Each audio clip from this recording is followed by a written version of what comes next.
the things that the little guy does. I always say that this kind of player who does such difficult things in little space or between 2 or 3 defenders doesn't even know himself what he's doing. Messi's a one-of-a-kind player. He's spectacular to watch. If only he were a Real Madrid player. He scores goals from everywhere, and he's somebody to be admired because not everybody can do what he does. It's very difficult to score goals, and even more so nowadays, as the game is getting faster all the time. Players are better prepared physically, and the level of strength is very different now. Messi is a great champion. He behaves very well, and he's an example to every child. He's a universal player. He's another genius. What's a genius? Somebody who has it from birth. A genius is born, and it's very difficult to find one who was made along the way.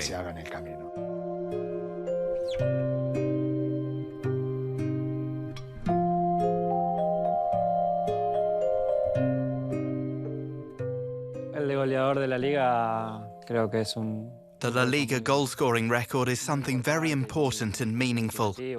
Some spectacular players have played in this league, the best in the world.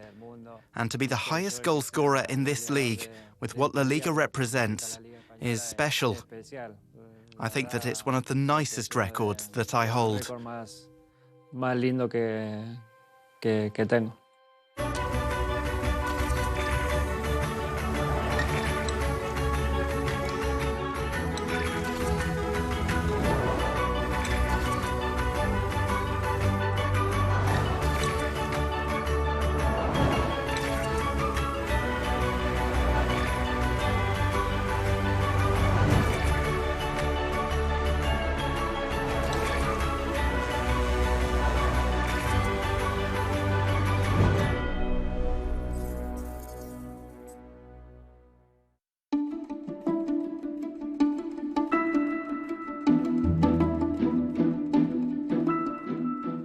Absolutely the best. Unique and unrepeatable. Spectacular. Leo Messi is a god. Decisive and superlative. Extraordinary. Leo, incomparable. Magical.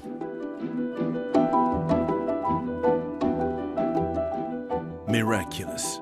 Prodigious. Glorious. Amazing. Colossal. Godlike. Alchemistic, sublime, extraterrestrial, genius, superstar, king, legend. These are just some of the words used to try to come close to describing Leo Messi's career and achievements. But maybe his is a talent that goes beyond comparisons and metaphors. Perhaps a single image or gesture is enough to understand the special nature of a stratospheric footballer. Actions, words and numbers for a unique style of play and records that have been smashed by a player who has marked a before and after in La Liga's 90-year history.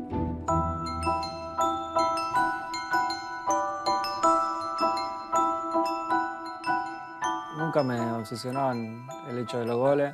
I've never obsessed over goals. I know that over there, people talk when I stop scoring so many goals. But there is another part of the game, which is growth as a player and being able to adapt to moments and continue growing, looking for the best for you and for the team. It's true that I didn't used to be a player who scored lots of goals. I did score them, but at youth level. Above all, when I reached the first team, I struggled to score many goals in my first few years. Either I made mistakes or I was unlucky. I remember that Eto'o told me, the day you start scoring goals, you will be great. Because I had a lot of chances and wasn't converting them. That was until one day I broke out, scored, and then everything started going in. As a kid, I did used to score both in Argentina and in the Barcelona youth teams. I struggled to start with on the first team, and then I got going. Me costó los primeros años del primer equipo y después arranqué. Leo Messi into the area. Messi is still playing against. Oh my goodness! Leo Messi has equalised at the last minute. Absolutely incredible. goal! Just when we thought Barca were dead and buried sin, Leo Messi!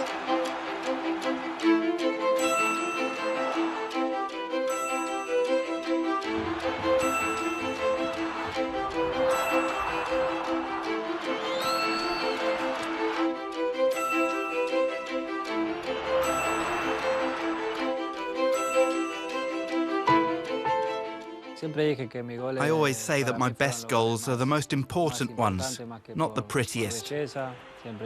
I always say the Champions League final, the two I scored against Manchester United, and the Champions League semi-final goal against Real Madrid. That's a goal that I remember a lot.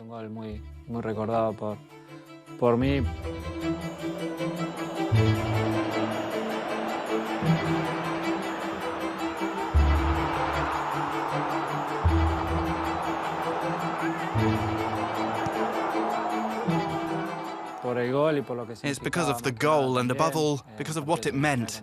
It was a semi-final against Madrid. However, as I said before, I would have to look at them again to be able to choose.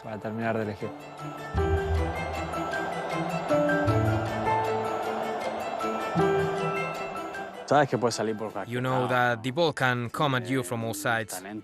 He has an awesome talent. He can chip you, round you, put it through your legs or cut back. You don't know what he's going to do.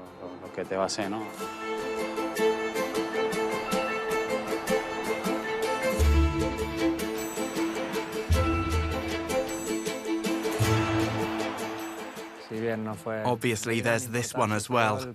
Even though this goal didn't hold great importance, there is what it meant because of its similarity to the goal Diego Maradona scored. It was crazy that it was so similar to Diego's goal, but I repeat, the moment and the game were nothing like they were for his goal. What am I going to say to him? That he's mean for chipping me or for scoring against me several times? It's a delight to watch him play, to enjoy him, and also to have been his victim. You know that he's a player who can dominate all types of shots, all types of finishes, and you don't know where he's going to put it. One of the pieces of advice that I give to all defenders when we face Messi is that when he's on the edge of the area or has a chance to shoot, they should try to protect the space between their legs so he doesn't shoot through. That's because it makes visibility much more difficult for the goalkeeper, and I prefer to see the ball come off his foot. If not, it's much more difficult to stop.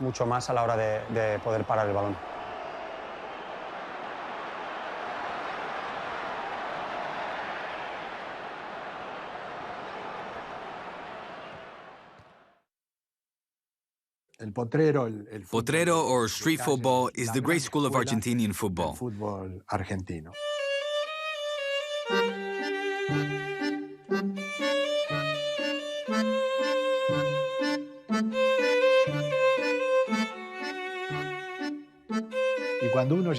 When you are 12 years old and the 14-year-olds invite you to play, you know that you're good.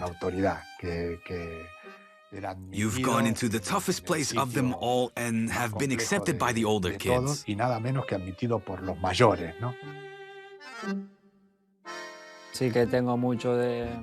There's a lot that I learned as a kid on the street, playing on pitches made of earth, stone or concrete. Then I grew a lot when I joined the Barca youth system and worked in a completely different way to in Argentina. There were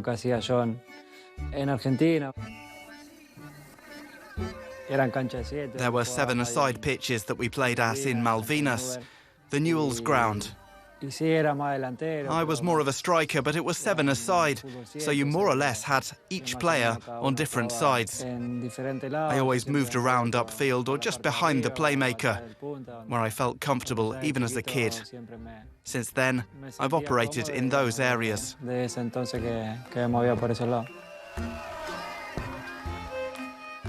I got to play 1 or 2 years of 11-a-side football in Argentina with Newell's, and there I played behind the playmaker. When I arrived at Barca, we had a 3-4-3 formation, which was tricky for me because I was playing in the upper part of the diamond. I was a playmaker used to what I've been doing since I was little, moving around with a lot of freedom. And sometimes I played on the wing. That didn't happen often, but I played there as well.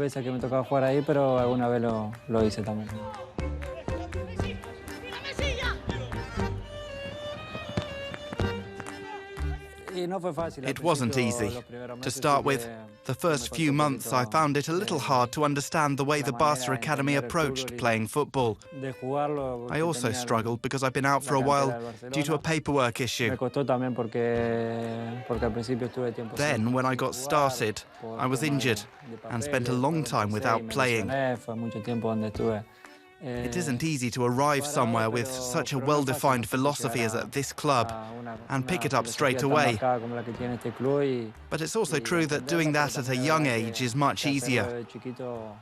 It meant that I grew a lot as a player without having to give up the things I already had in Argentina.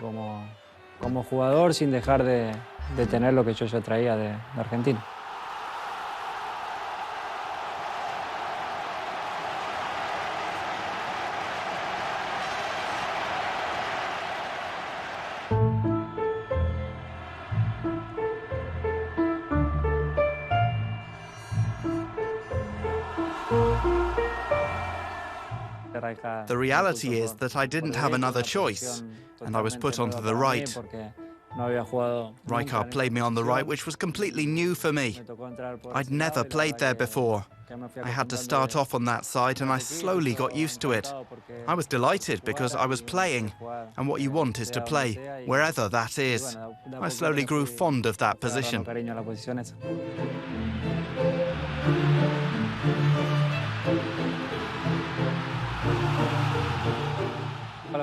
I actually got used to it quickly, because playing on my opposite foot meant I could bring it onto my strong foot when I went inside, and it was easy for me to cut in and have a view of the pitch ahead of me. I quickly got used to it in that sense. At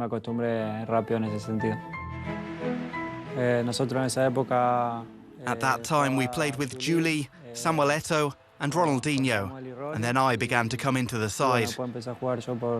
Later on, I began to be used much more, and it was more common to see inverted wingers.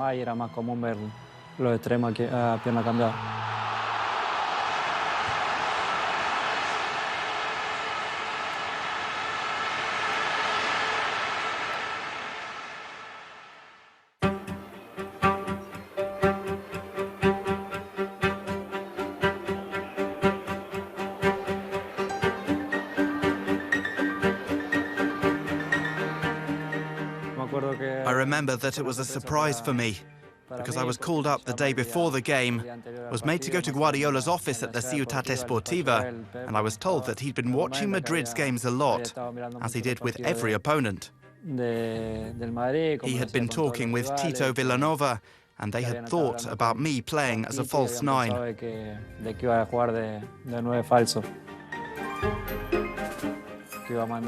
He was going to put Samuel and Thierry Henry on the outside, and I was going to play as the false centre-forward.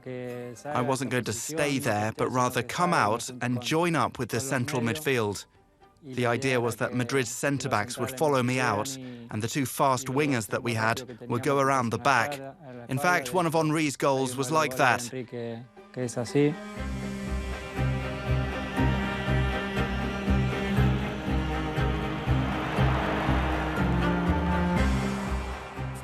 It was a surprise for us and for Madrid. I remember that we had a lot of possession, and we always had an extra man in the middle of the park. I'd never played as a centre-forward, but I knew that position because it meant coming through from deep to get forward, without being a static number 9. It wasn't a big change for me.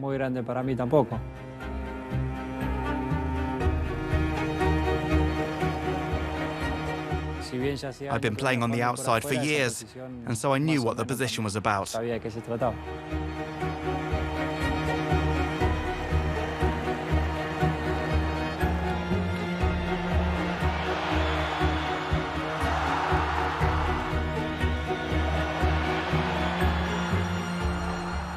I had a lot more freedom and I was starting from outside, but I would always end up inside with more of a fixed centre-forward, like David Villa. Neymar played on the outside, but then there was Suarez. He was signed as a centre-forward, and I would go in from outside, but with a lot more freedom.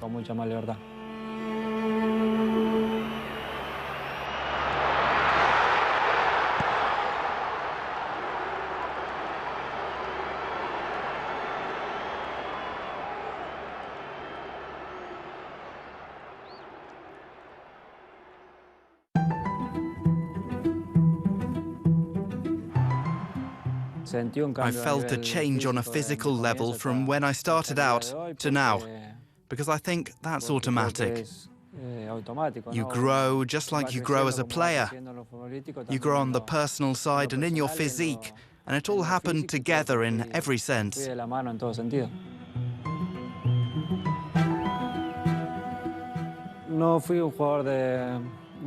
I wasn't a player who trained much in the gym or who did much gym work, but I did learn to look after myself and do a lot of preventative strength work. I do a lot of specific work rather than using machines just for the sake of it. I think that I grew a lot in terms of personal care to try to have as few injuries as possible.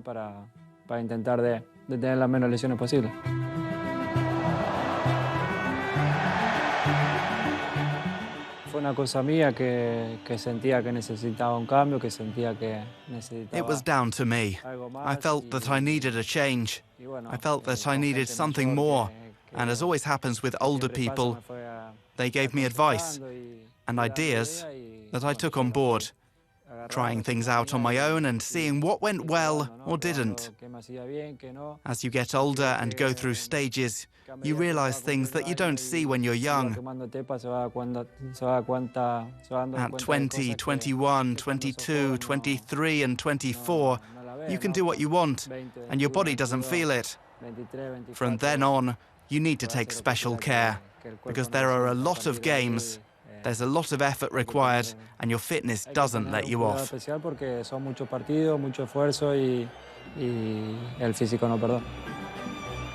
I sleep a lot less. Since Thiago was born, I've lost a lot, and that's even more so with 3 children. We have a very set pace that depends a lot on the kids. We finish training, I go home to eat something quickly, I go out to collect them from school, and a lot depends on that. They've cut down a lot on my siesta time. He's taken his run to perfection. This could be 2, and it is 2. Messi 2 and 2 minutes. And Messi is the difference for Barcelona. Dimitrovic is beaten for the 2nd time in as many minutes. And it was that run from Messi getting him inside. He measured the run to perfection, timed the run, no one went with him 2nd time.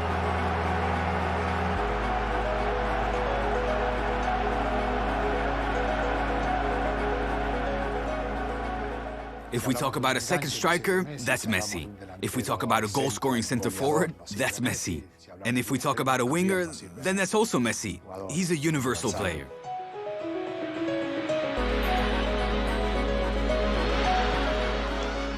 Valdano likes me a lot. But yes, I like it. I've got used to playing a little deeper in recent years, picking the ball up and joining up with the midfielders to have more possession. That also happened when we didn't have Xavi or Andres Iniesta anymore. As with them, we had a lot of possession during the entire game. When they weren't there, I began to drop back a little more to try to get numerical superiority, always with the idea of arriving and trying to score as well. I prefer to run in than to wait there, and I feel comfortable when running in. Prefiero llegar y estar, me gusta arrancar de atrás y la verdad que me siento cómodo.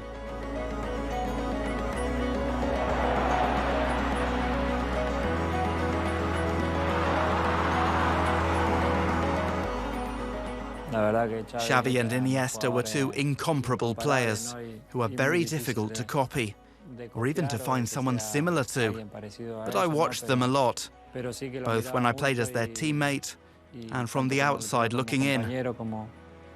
I like to learn and to pick up things from my teammates and other players.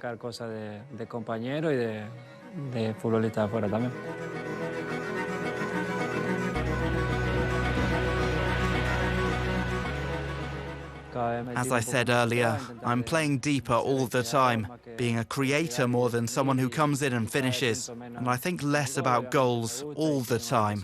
Obviously I like them, and if I get the chance then that's welcomed, but every time I step onto the pitch now I think less about goals and more about how we play.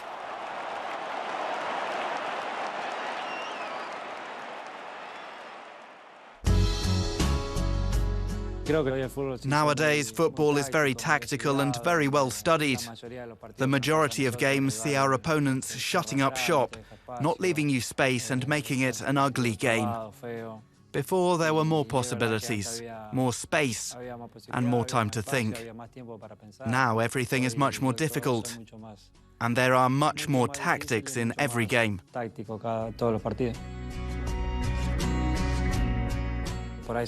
There are ugly games and strange games, games in which you always have a man close to you. It doesn't matter to me much.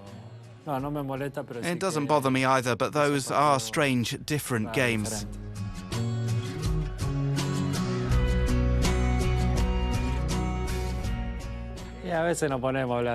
Depending on how the game is going, we will say something to each other.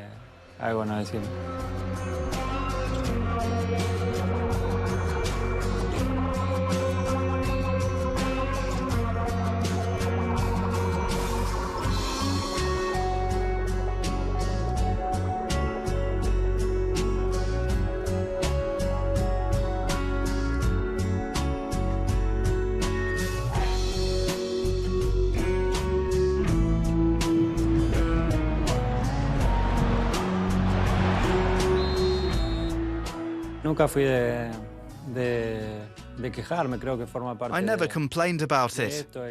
I think that contact and kicks are part of football. What does bother me is when the tackles have bad intentions. If that isn't the case, then it's part of the game and I don't take it badly.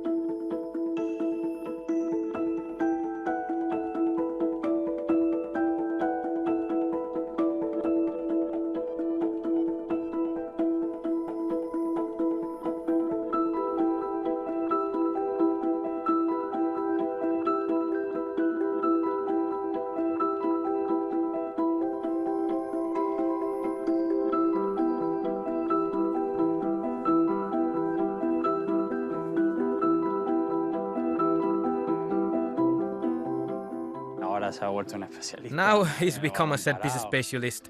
He has a very large repertoire of options to make it tough for you. For me, he's a fantastic player and I love watching him.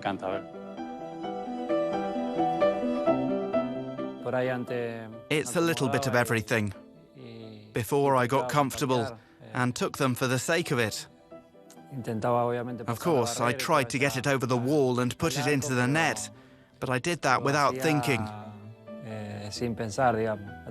That was until I practiced them, picking up habits with my positioning, my steps, how I hit the ball, and trying to use my foot in different ways and seeing how it worked out. It's also about streaks. Sometimes you are lucky enough to have every free kick go in or on target, and other times you hit 5 or 6 into the wall. When you start scoring goals, you gain a lot of confidence. And when it comes to taking free kicks, you also see this. It helps a lot. You use another mentality. It was all hard work and training. I improved with training.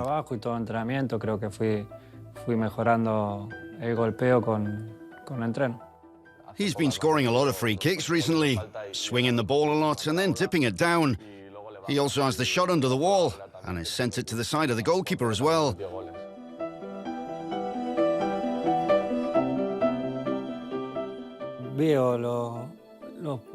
I do watch free kick takers, but I think that each player has their own way of taking them, and it's very difficult to copy someone else.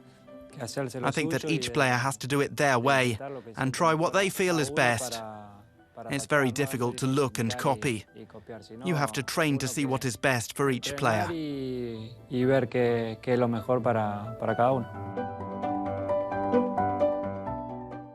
Now that's less the case. I have my routine down and the idea of how to stop me, how to strike the ball, but I've practiced it a lot.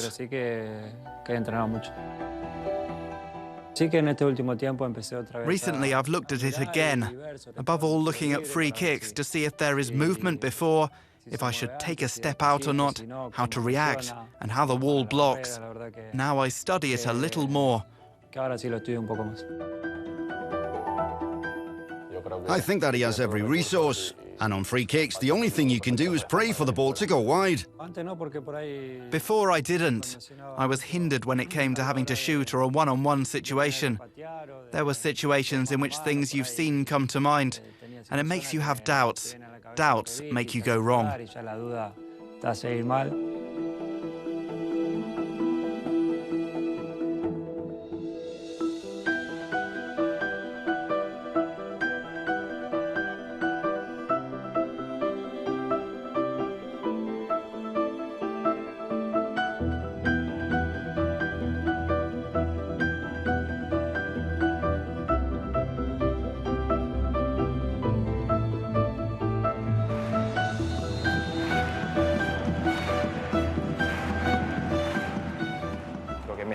Many times players dare to do a lot of things in training, but in games we have more doubts.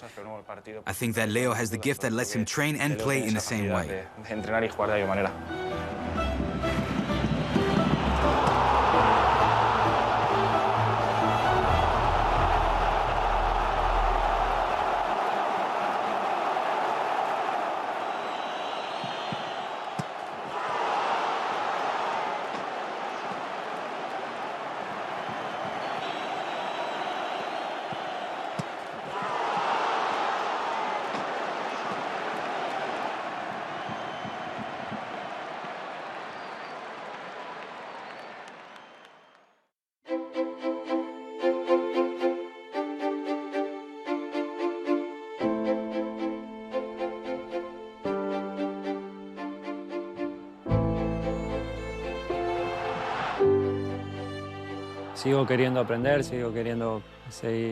Obviously, I still want to learn.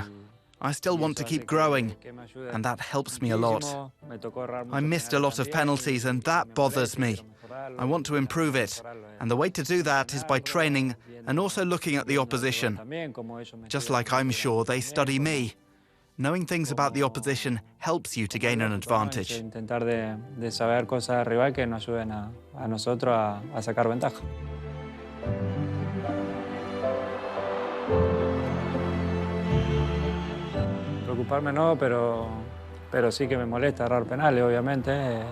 I'm not worried about it, but missing penalties does bother me, because nobody likes to make mistakes. It bothers me, but doesn't worry me. I also understand that it's part of the game, and sometimes it's even more difficult when you take a lot of them in a row, because everybody studies everything. Goalkeepers are much faster than before, much better prepared, have much more strength in their legs, and that means that it is more difficult to take penalties.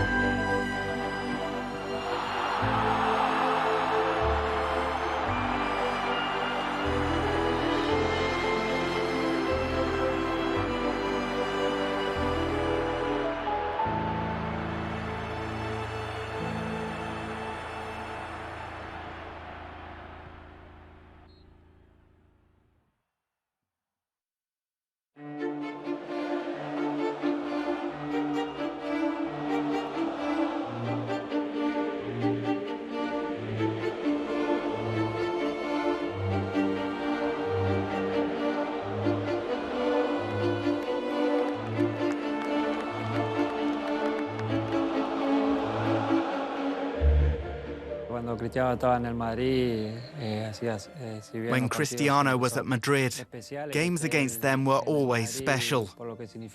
Real Madrid, because of what those games mean, made it much more special. But those times are behind us now, and things go on.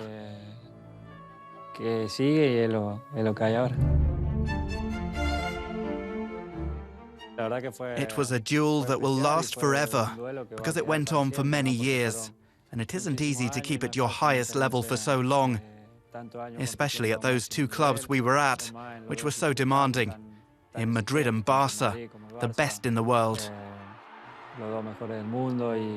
Competing head-to-head for so many years will be remembered forever.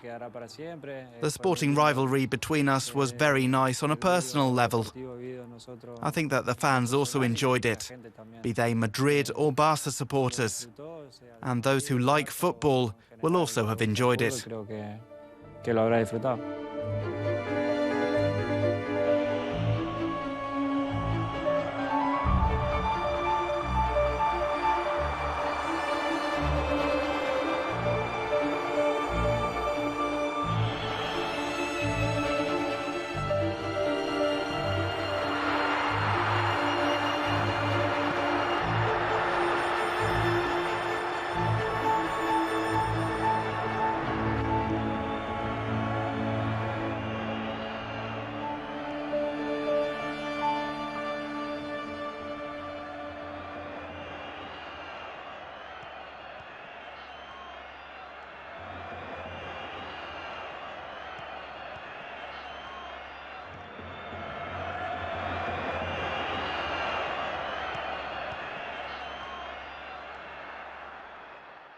I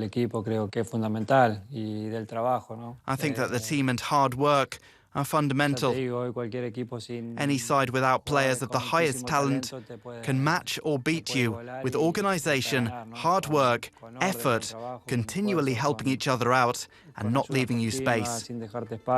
That means that everything is much more evenly matched nowadays.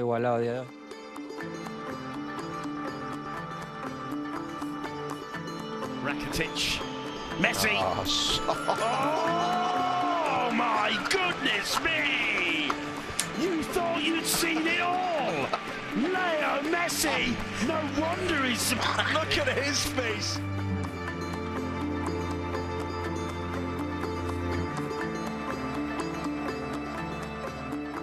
Creo que sí, que fue creciendo muchísimo la liga y que cada vez fue más igualada, si bien se dijo que LaLiga has been growing a lot, and it's becoming much more evenly matched all the time. Even if it was said that in recent years this was a three-team league, Real Madrid, Barca and Atletico Madrid.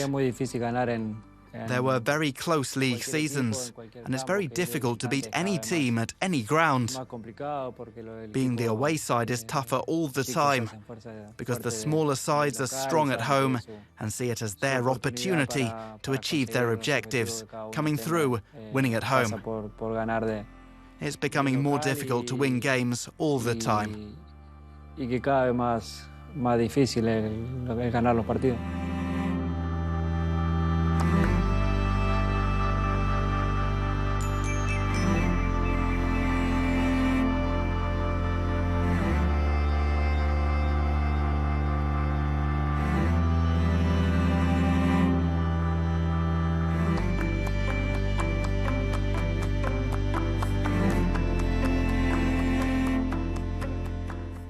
I think that he's one of the best players of all time.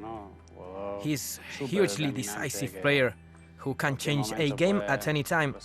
You get the feeling that he can take you apart when he wants. Es un 3-2, está solo Luis Suárez, está solo Luis Suárez, el balón para Neymar, está solo Messi.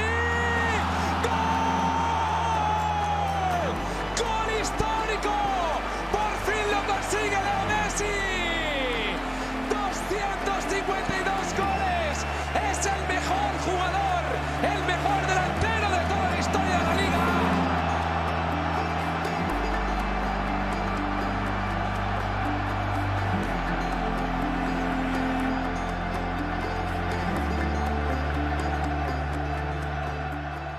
I don't pay attention to it, but nowadays you find out everything through social media, friends, and newspapers.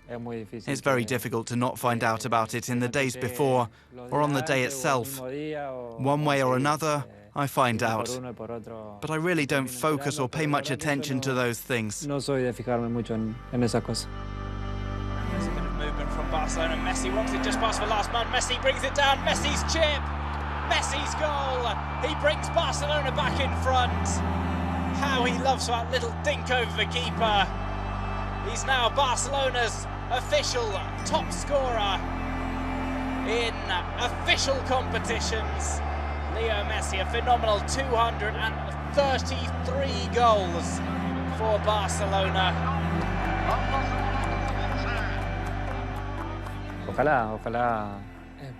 I hope so, even if it's moving level with him. Doing that or overtaking him would mean a lot, because it would mean us winning more titles, on a personal level for the club and for the team, not because of breaking a record, but because of winning more league titles as a club.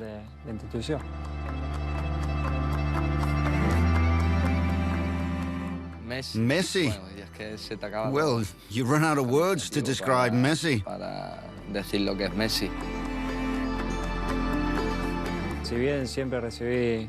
I don't know.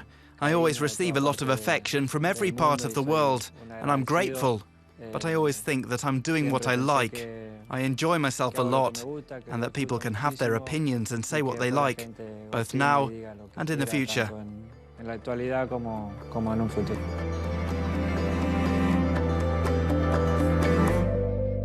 The feeling that I have is that he says, well, now I'm going to play, or I'm going to win the game. It's tremendous. After 70 or 80 minutes, he can say, now I'm going to win. And I want to say, well, son, you could have said that beforehand, and we wouldn't have wasted so much time running for nothing.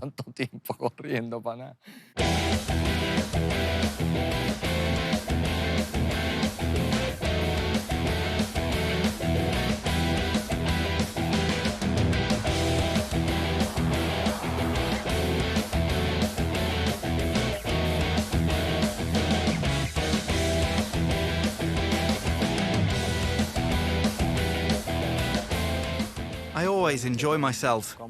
Obviously, there's a lot of responsibility, and we know that when we go onto the pitch. But the secret is going out there to have fun. And when you have fun, things work out naturally and more easily.